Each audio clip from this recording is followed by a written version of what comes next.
Oh my God, they're dead! Who could have done such a heinous act? I bet it was that frog down by the swamp.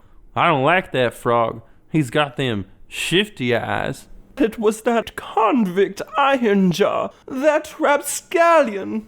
I bet it was that strange shadowy figure that likes to swing in the park on Thursday nights. I swear to you, it was my stuffed panda. He's possessed. It could have been Ricky's arm. We haven't seen it since it got cut off. I definitely know who the killer is. Blank is the killer. Hello and welcome to Blank is the Killer, the unoriginal horror movie podcast where I, your undead camp counselor Josh Baker, cover 6 new-to-me horror movies with a random spooky topic 7 at the end. I'm continuing my journey towards not being a fraud, so I hope you have Voorhees fever. This episode contains Teenage Deathland, Raptor Justice, and Broken Windows. Let's all go stay at my uncle's cabin on Crystal Lake and get debaucherous while I ramble on about horror movies. Number 1, Friday the 13th, The Final Chapter, 1984, directed by Joseph Zito. Jason's still alive and kills his way out of a hospital. A group of friends head to a house on Crystal Lake. The Jarvises, Tommy, Trish, and their mom live in a house nearby. A guy named Rob is hunting Jason. Jason kills all the friends. Rob and Trish try to stop Jason. Jason kills Rob. Jason is about to kill Trish when Tommy comes downstairs after shaving his head and putting on some makeup to look like young Jason. Tommy distracts Jason long enough for Trish to get in a good swing. Tommy then goes to town on Jason with the machete. Trish wakes up in the hospital and Tommy menacingly looks at the camera as they hug. Jason is the killer. The hilariously titled Final Chapter isn't even the halfway point in this series. I'll just refer to it as Part 4. There are some familiar faces in Part 4. You have Crispin Glover as the loser in the friend group who ends up hooking up with a twin. If he hadn't done that, maybe he would have lived. If you've seen Part 4, you probably remember his character's out-of-this-world dance moves. Turns out the song Glover was originally supposed to be dancing to was Back in Black. Even with the right song, the dancing is still erratic and all over the place. Crispin easily made the lovable loser Jimmy my favorite character in this one. The other familiar face is Corey Feldman as Tommy Jarvis. Now, I haven't seen all the movies yet, but I know that Tommy Jarvis is a character that's going to be popping up a bunch. Corey Feldman walking down the stairs with a shaved head that's obviously a bald cap and some dark makeup applied under his eyes is definitely one of the funniest things that has happened in the series so far. The mom fake out in Part 2 is fantastic. The I'm Young You in Part 4 fake out is silly but entertaining. You know what else is entertaining in Part 4? All of the window stunts. My favorite kill in Part 4 is when Jason yeets one of the twins out a second-story window. It's shown in slow motion and is glorious. I think all the bodies that go through windows are in slow motion this time around, which I appreciated. Not only does Trish also bail out a window, her golden retriever Gordon decides to skedaddle out one as well. No pet warnings here. Gordon saw the situation and instantly peaced out of there. Trish and Rob wouldn't have died to save you, Gordon. Don't feel bad about leaving them behind. Jason is still mortal in this installment. Sure, it's a bit of a stretch that he's still alive and kicking, but it's possible. I forgot to mention that every movie includes heavy rain throughout most of Jason's rampages. Part 4 is no exception. There are 2 kills right at the beginning of 4 that are a bit more gruesome than usual. Jason takes a hacksaw to a coroner's neck, then spins the guy's head all the way around and guts a poor nurse with a scalpel. It's here that I'll point out that the coroner was trying to watch a weird sexy workout tape. Turns out that tape is Aerobicize from 1982. Another Jason staple appears to be railroad spikes, which he normally uses to pin up bodies. Where are you getting all those railroad spikes, Jason? It would be hilarious if in one of the sequels you see a bunch of bodies pinned with the spikes. There's a zoom in on one of them. Cut to a close-up of a train track that's all screwed up since the spikes have been removed that slowly pulls back to show a big old train crash. Besides the one twin being tossed out a window, my other favorite kill in part 4 is when Jason stabs the other twin. This sounds boring, but it was shown with shadows. Neat. Friday the 13th, the final chapter, definitely feels like a high point in the series. I liked Ted White as Jason. You should definitely check this one out, even if you aren't doing a full watch. Don't take my word for it. Roger Ebert is quoted calling it an immoral and reprehensible piece of trash. Now that's an endorsement. Number 2, Friday the 13th, A New Beginning, 1985, directed by Danny Steinmann. A grown-up Tommy Jarvis arrives at a psychiatric halfway house where a bunch of other teens with issues live. One of the teens, named Joey, keeps bothering another guy named Vic until Vic kills Joey with an axe. A paramedic seems really shaken up after seeing Joey's body. People start dying. The killer appears to be Jason. Pam, an assistant at the halfway house, Reggie, a kid that hangs around there, and Tommy are the only people still alive. Tommy throws Jason out of the top of a barn onto some spikes. Turns out it wasn't Jason. It was Rob, the paramedic from earlier, who was secretly Joey's dad. Pam goes to check on Tommy, who's in the hospital. Tommy puts on Roy's hockey mask and is about to stab Pam when credits roll. Vic and Roy are the killers. Tommy might also be a killer. Either that or Roy is the first Jason with the ability to teleport. Part 5 is confusing. Part 4 set up Tommy Jarvis as the new killer, so you'd think that Part 5 would at least try to make it look like Tommy was the one behind all the murders. That's not the case. You see enough of the killer to know that Tommy's not the culprit, unless he was helping Roy, which doesn't seem to be the case. If Ghostface had my fiancée held captive and asked me who's the killer in Friday the 13th, A New Beginning, she'd be dead.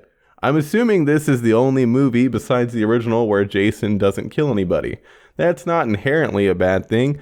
Everyone loves a whodunit, but throwing a whodunit in your Jason is the poster boy killer series is such a strange choice, especially when Tommy Jarvis was set up to be the new killer. Weird. Part 5 is weird. Wait a minute, Roy killed almost everyone but Vic. Vic's the dude that killed your son. To be fair, Joey was axing to be axed to death. He wouldn't take no for an answer from anyone.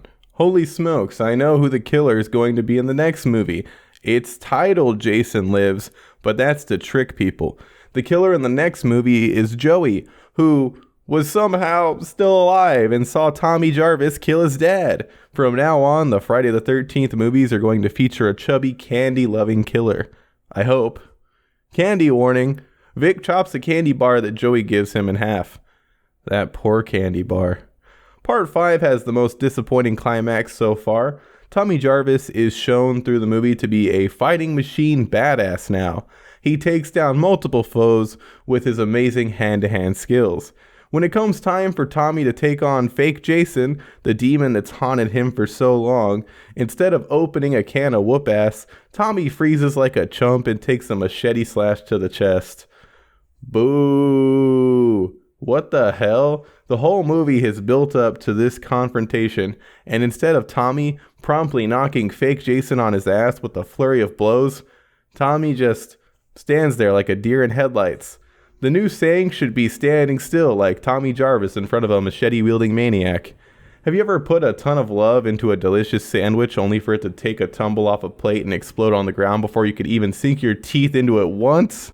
That's part 5. Roy being an actual killer makes a lot of sense. Jason never seemed to hate eyes all that much, but so many eyes are destroyed in part 5. Roy must have had it out for peepers. Here are some Friday the 13th staples included in part 5. Rain. The killer stabbing someone from underneath a mattress. Body thrown through a window. Lots of nudity. And a new staple, a weird character doing a dance. The latter has only been in part 4 and 5, but I'm hoping it becomes a mainstay. The first goth character does an amazing pop and lock routine. How Roy could kill her after seeing those sick moves is truly despicable. I don't think the halfway house was run all that well. Maybe the owners should have kept a better eye on things. None of the kills in part 5 really stand out.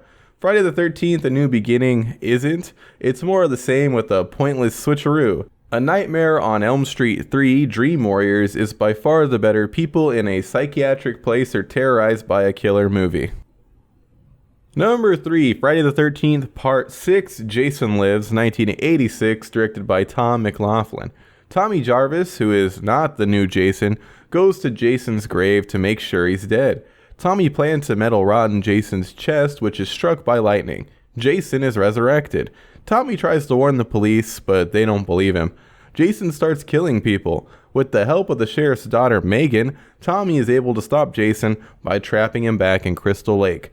Jason is the killer.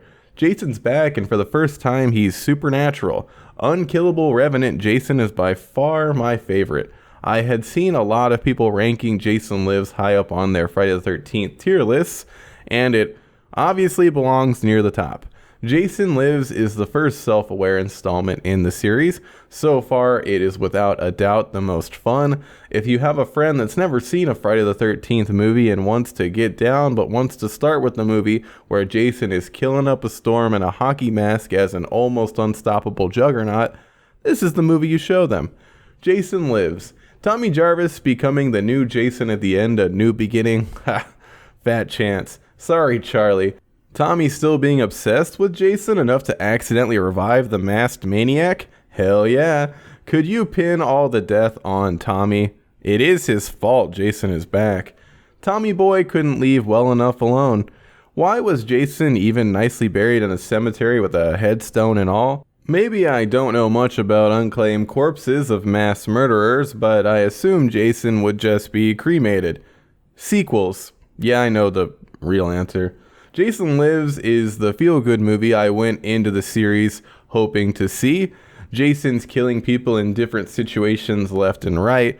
A romantic picnic in the woods at night? Come on now. Trying to have a friendly corporate retreat paintball game? Get slashed. Jason takes out 3 suits with one swing. He even kills the villain from Ghost that pops up in a VW bug. You're welcome, Patrick Swayze. Jason hates people that drive VW bugs. Jason slaughters a camp counselor in a cabin, resulting in blood everywhere. Walls, ceilings, floor, all covered. It's goofy. Perfectly fun and goofy. I will say a lot of counselors that are murdered this time around seem less deserving of death, but as long as you aren't an animal or child, Jason's down to kill you these days. Speaking of children, this is the first movie to actually have kids show up at camp. I never actually thought Jason was going to plant a machete in a child, but the threat was actually there this time around. First movie to have kids at camp, first movie to include no nudity. Coincidence? Probably. One of the actors, Darcy DeMoss, was offered a part in Part 5, but would have to do a nude scene. She wasn't down with that. Lucky for her, the people in Part 6 didn't care about having nudity in the movie. It's really not important. One more fun Darcy DeMoss fact. Remember when I brought up earlier in the episode that a coroner was watching a weird workout tape called Aerobicize? Darcy was in that. Small world. To really put it in perspective how self-aware and campy Jason Lives is, just look at the opening title sequence. Jason walks into a circle and slashes his machete, which makes blood show up. Sound familiar? It's a silly James Bond homage. Not only does Jason Lives lean more into comedy than the series has before, it also has some of the best camera work. Camera movement and shot composition are much more creative this time around. More comedy, better shot. Next thing you're going to tell me is it has an amazing soundtrack that's mostly Alice Cooper, for which Alice Cooper wrote a whole song about Jason. That's correct. The soundtrack for Jason Lives is incredible, is mostly made up of Alice Cooper songs, and has a written for the movie song by Mr. Cooper himself. Felony also has a song in the movie called I'm No Animal, which is amazingly catchy. At one point in the movie, Tommy Jarvis's love interest Megan gives him mouth-to-mouth to revive him after he almost drowns. I wish Tommy said the following after coming to. You resurrected me, just like I resurrected Jason. He doesn't, and it's probably for the best, seeing as Jason totally murdered Megan's dad. Unlike the other installments, Jason Lives had to have more gore put in to secure an R rating instead of having it removed to not receive an X. Friday the 13th, Part 6, Jason Lives, is a feel-good meta installment in the series that anyone can enjoy. This one will definitely be added to my rotation of movies to rewatch. Kevin Williamson, the writer of Scream, says that Jason Lives was a direct inspiration, which makes a lot of sense. Number 4, The VelociPastor, 2018, directed by Brendan Steere. A priest named Doug goes to China after his parents die in a car explosion. There he receives an artifact from a dying woman who's running from ninjas. Doug is able to transform into a dinosaur after he gets his blood on it. Doug saves a woman named Carol. An all-around bad dude named Frankie Mermaid confesses to Doug that he killed his parents. Doug kills him and a bunch of other bad people. Father Stewart tries to help Doug. A flashback is shown where Father Stewart's friend Ali is shot dead, and Stewart's girlfriend dies after stepping on a landmine. Back in the present, drug-dealing Christian ninjas are behind everything. Father Stewart is killed after declining to join the ninjas.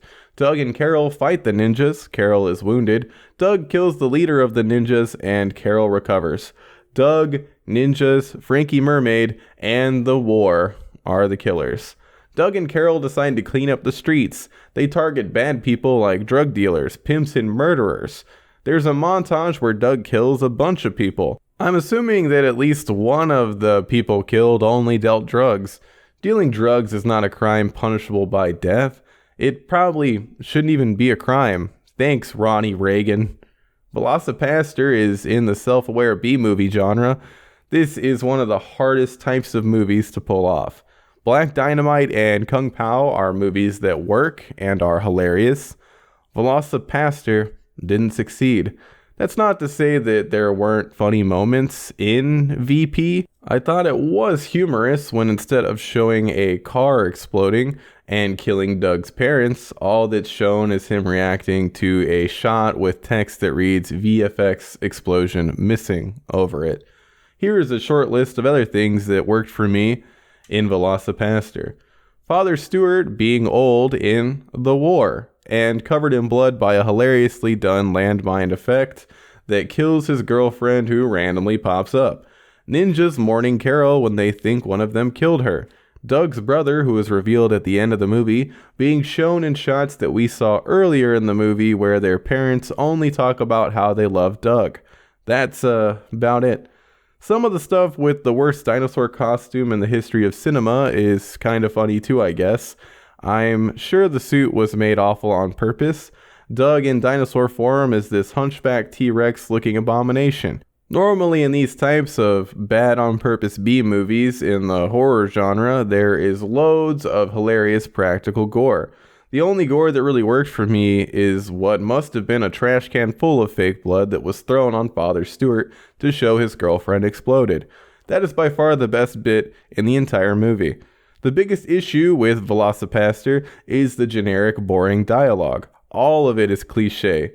It was easy to be sentences ahead of the characters. If you are ever attempting to make a bad on purpose B movie, the best advice I can give you is to ramp up the absurdity to 11. But Josh, isn't a priest turning into a dinosaur and cleaning the streets and dealing with ninjas absurd?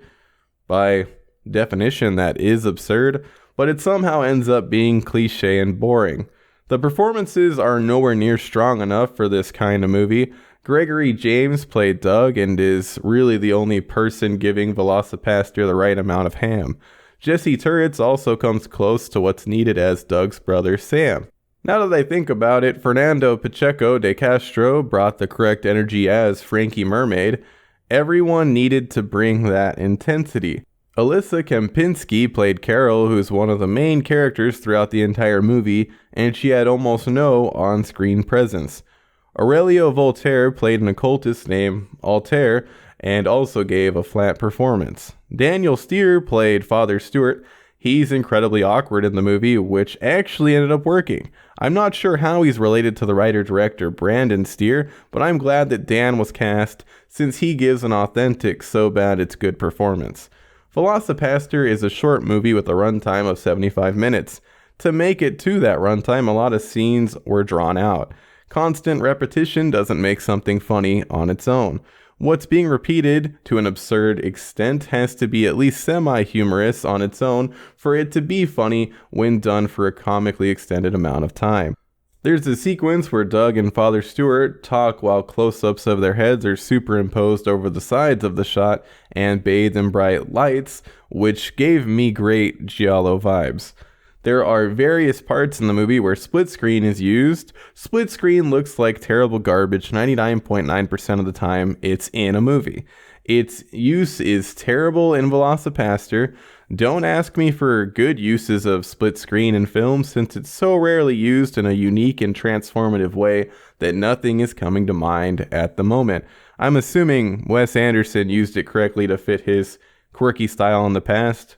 VelociPastor tries to be so bad it's good, but just ends up being so bad. I barely remember a movie called Wolf Cop, but I think it did the whole B-movie so bad it's good on purpose, occupation turns into a human-animal hybrid better than VelociPastor. Not by much, though. Number 5, Friday the 13th, Part 7, The New Blood, 1988, directed by John Carl Buechler.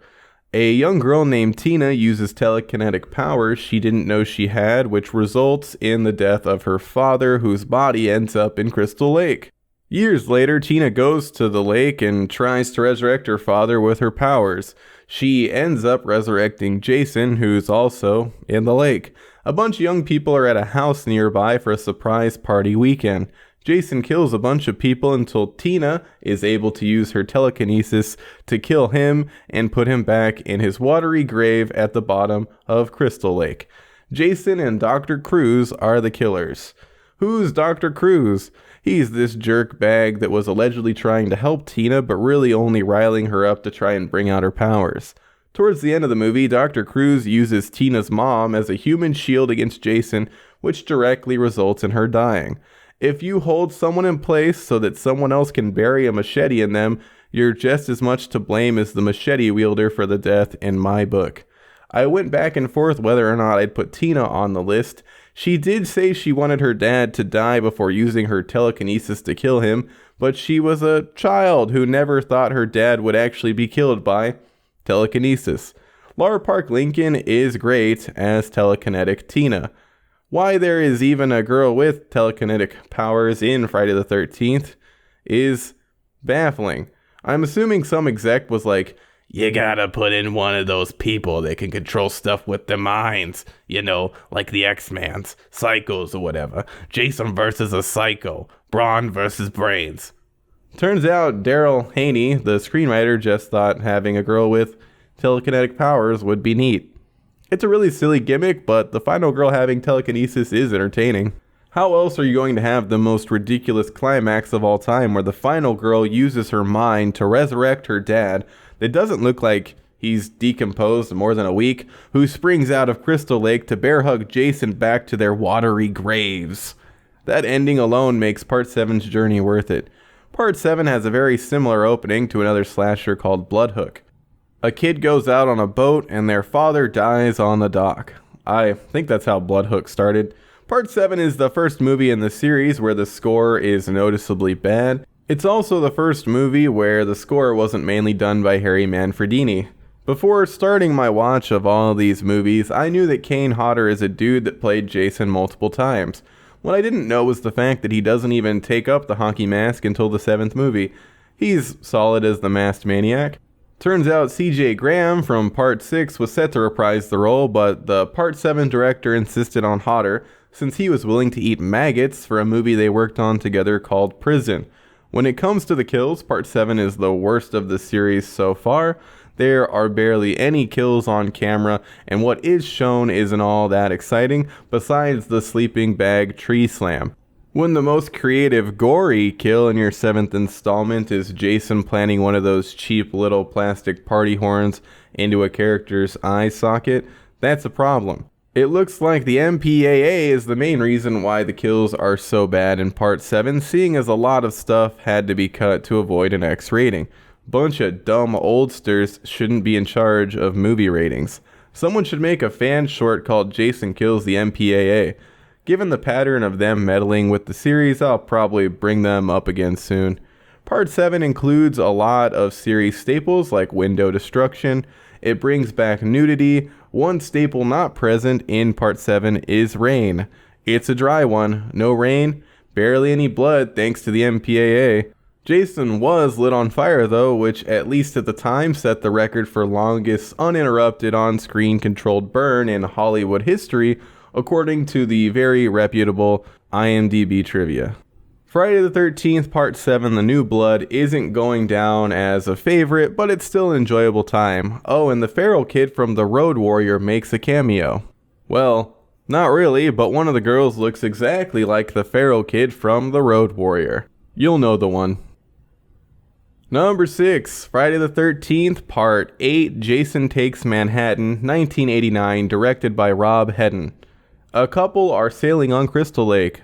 They drop the anchor, which ends up messing with an electrical wire that shocks Jason's body and resurrects him. Jason kills them. Their boat ends up by a bigger one. Jason boards the bigger boat that a senior class is taking a trip to New York on.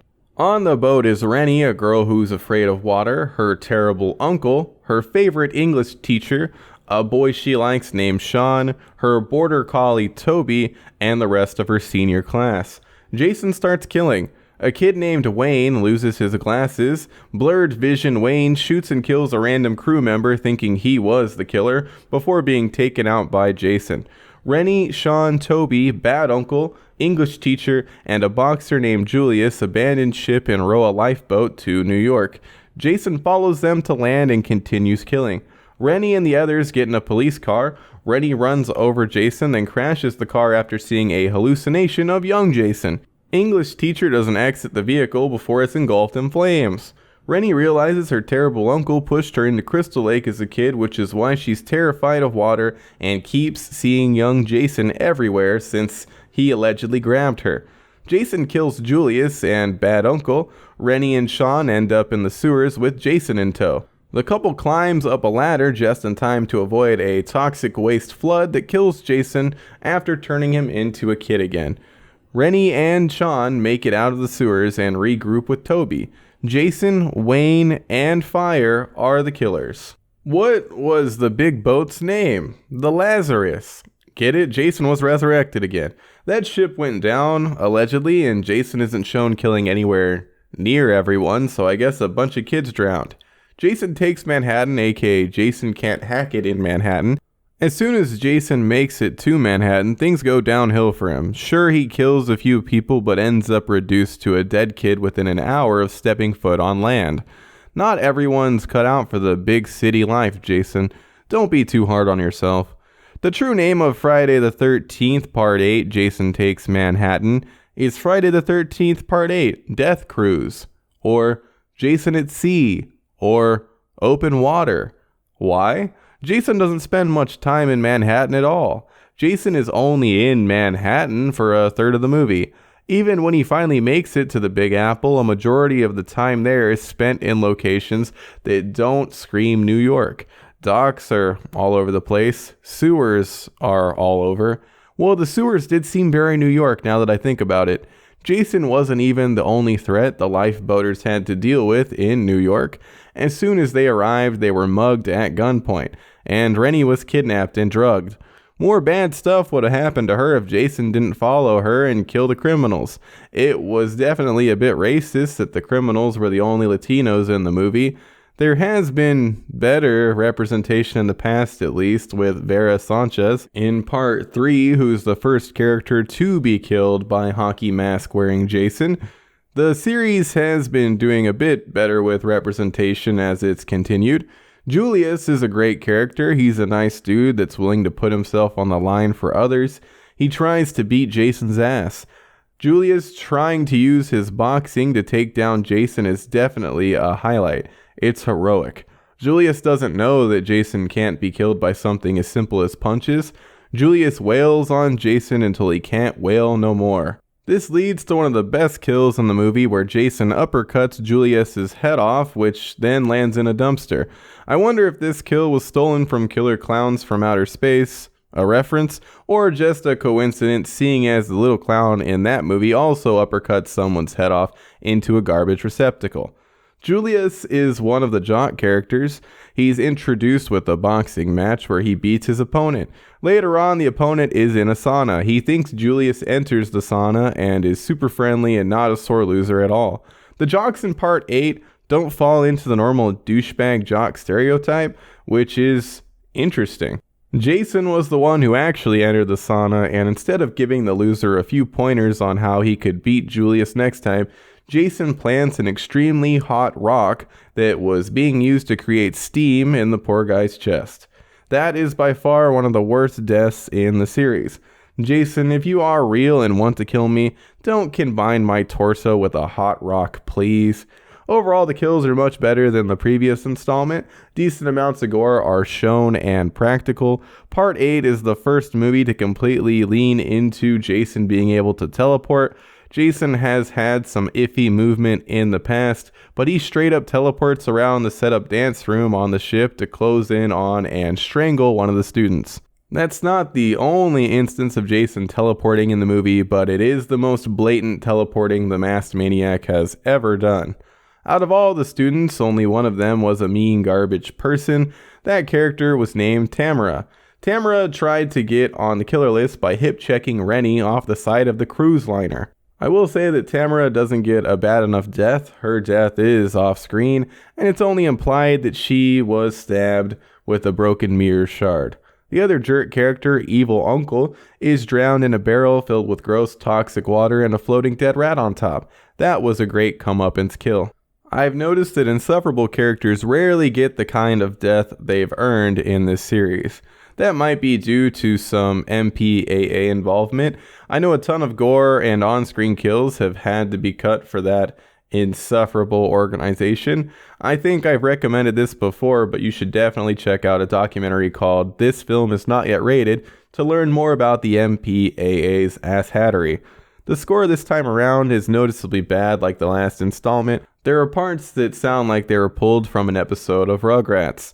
There's also some very interesting decisions when it comes to climactic moments, like when Rennie rams the car into the young Jason hallucination. That whole sequence is practically done via slideshow and looked awful. Jason's death is shown with a bunch of different layers superimposed and dissolved over each other, which looked like a jumbled mess. Yes, Jason jumps through a window and throws someone through one. The important stuff was included.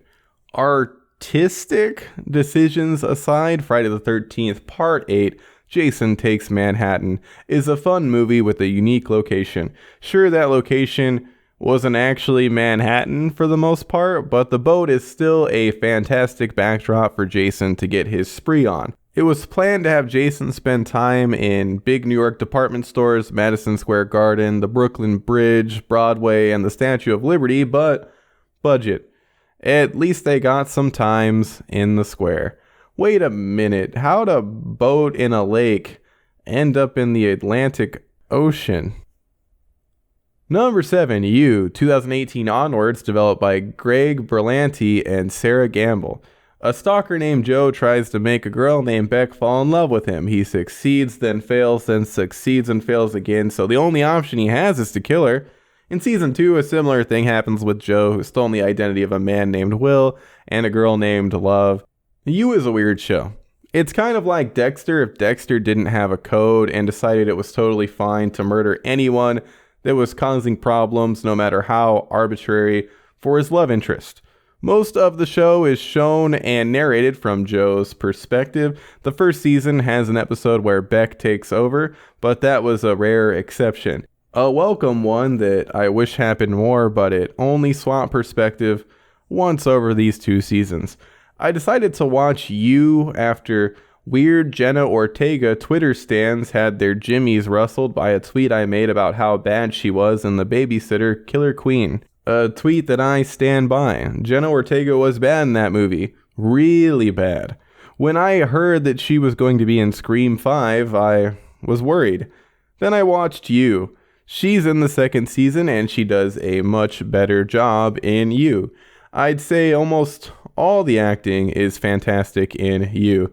Jenna's okay for a kid, but Penn Badgley is perfect as the awkward creep Joe. I love how he acts when Joe is in a situation he didn't plan for. Badgley does these insane frazzled facial expressions that I feel like Joe would actually do. Elizabeth Lail is great as Beck in Season 1. Victoria Pedretti is solid as Love in Season 2. Acting good. Before I forget, I have to bring up that there are out-of-focus shots in You that bothered me a lot. This is a new artistic thing that happens in some Netflix shows I've seen. Well, so far, I've only seen it in You and Chilling Sabrina, but that's enough for me to label it a Netflix thing. Joe kills a bunch of people throughout the seasons, which is about as insane as it sounds.